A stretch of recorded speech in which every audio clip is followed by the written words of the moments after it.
Hey, Bohred Physicists! physicists. This is our series based on the book by Griffiths, Quantum Mechanics. We're making this mini series mainly because we can't find a similar video on YouTube for undergraduates, but also we hope we can help someone out there that has any interest in quantum mechanics. This is Chapter 1, the wave function.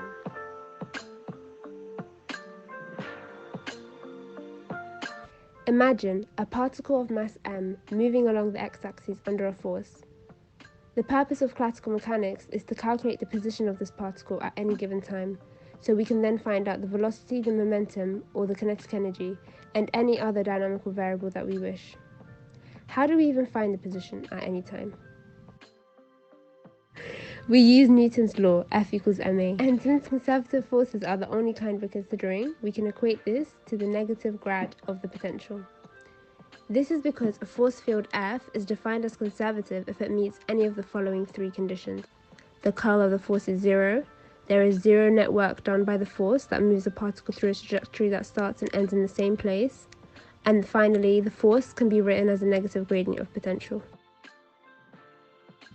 So from this equation, for a given potential, we can calculate the position at any time by solving the differential equation using initial conditions such as the position and the velocity at t equals 0.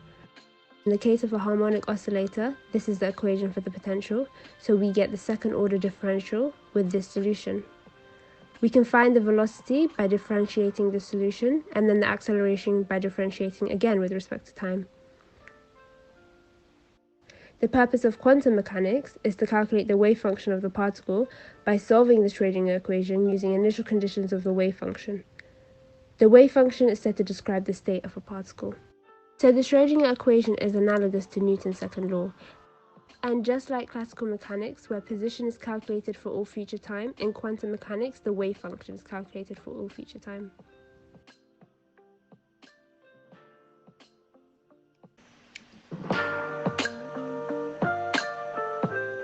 But what's the wave function?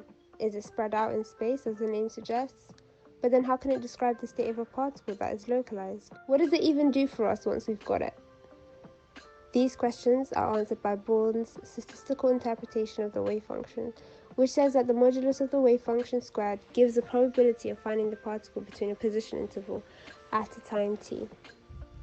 So we can illustrate this interpretation like this, and in this case, we see we would be more likely to find it near point A compared to point B. This statistical interpretation introduces indeterminacy into quantum mechanics, meaning even if we know the wave function, we can't actually predict with certainty what the outcome of an experiment to measure its position would be, because we just know the probability. So all quantum mechanics has to offer is statistical information about the possible results. Let's say we measure the position of the particle and find it to be at the position point C. Where was the particle before we made the measurement? Well, there's three possible answers to this. The first is the realist position. This is the one Einstein advocated. It says the particle was at point C.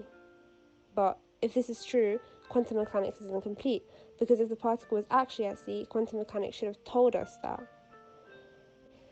This means the wave function is not the whole story. More information, like the hidden variable, is required for the complete description of the particle. Spaniard, a theoretical physicist best known for his work on reality, that said, "The position of the particle was never indeterminable, but was merely unknown to the experimenter." The second option is the orthodox position, which is also known as the Copenhagen interpretation. This one was associated with Bohr and his followers, and is the one that has always been the most widely accepted among physicists. It says that the particle wasn't really anywhere. The act of measurement forced the particle to take a stand at C. If you're thinking why C, we don't ask those questions apparently. Article in Physics Today, linked in the description, Jordan said, "Observations not only disturb what is to be measured, they produce it. We compel the particles to assume a definite position." The last option is agnostic position. This was Pauli's view. This basically says that we refuse to answer.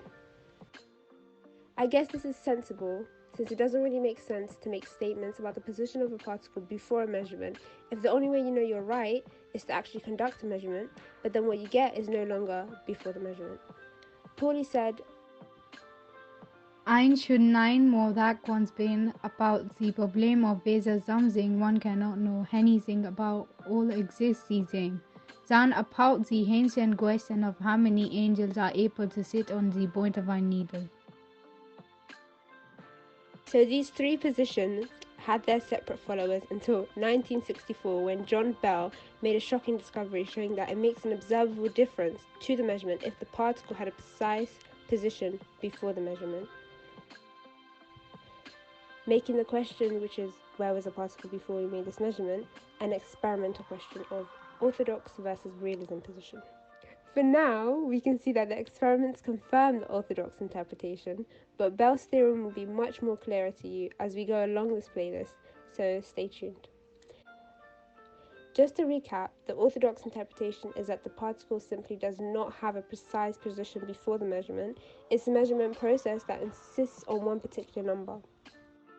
So in a way, it's the measurement that creates the specific result of position C, limited only by the statistical weighing imposed by the wave function. So when this happens, we would say that the wave function collapses upon measurement to a spike at the point C. Now you're probably thinking, what if I made a second measurement right after the first? Would I get C again? We know a repeated measurement must return the same value. How else can the measurement be validated? So the orthodox interpretation accounts for the fact that the second measurement is bound to give the value of C by requiring that the second measurement is made quickly, because after the collapse the wave function actually spreads out again, so the measurement value will change. 1. Bohred physicists.